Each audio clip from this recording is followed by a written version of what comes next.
स्वप्नपूर्ती Shri Chintamani mini ब्लॉगमध्ये आपलं स्वागत आहे। सर्वांचे मनापासून धन्यवाद। आज आपले 5000 फॉलोअर्स कंप्लीट झाले।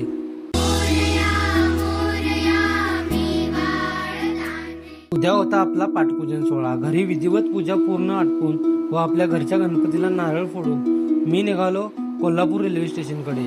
पूर्ण एक रात्र प्रवास करून मी पोचलो दादर स्टेशनला। दिल है मुश्किल जीना यहाँ, जरा हटके जरा बचके, ये है बॉम्बे मेरी जान। सर्वात पहिला स्वामीनारायण मंदिराचे दर्शन घेतले। दादर स्टेशनवर सागरदादा येणार होता व आम्हाला दादर टू पनवेल असा लोकलनं प्रवास करायचा होता। पनवेल स्टेशनवर पोहोचल्यानंतर आता आम्हाला पुढील प्रवास करायचा होता, पनवेल टू पेन। पेन म्हणजेच गणेश मूर्तींचे माहेरघर आणि ह्याच पेन शहरामध्ये स्वप्नपूर्ती श्री चिंतामणी दरवर्षी साकारला जातो। आपण फायनली मूर्तिकार किरण मांजरेकर यांच्या कार्यशाळेत पोहोचलो। आपल्याला पाठपूजनाला लागणारे सर्व सामान अल्पेश दादांनी पहिल्यांदाच आणून ठेवले होते। पाटावर पूजेची सर्व मांडणी करून घेतली। दुर्वा, फुले व हार घालून त्यावर स्वास्तिक काढले आणि आपल्या पाठपूजनाला सुरुवात केली।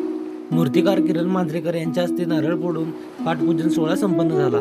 सतो तू गोड गोजिरा बाप्पा, माझ्या संग खेळी माझा देव बाप्पा।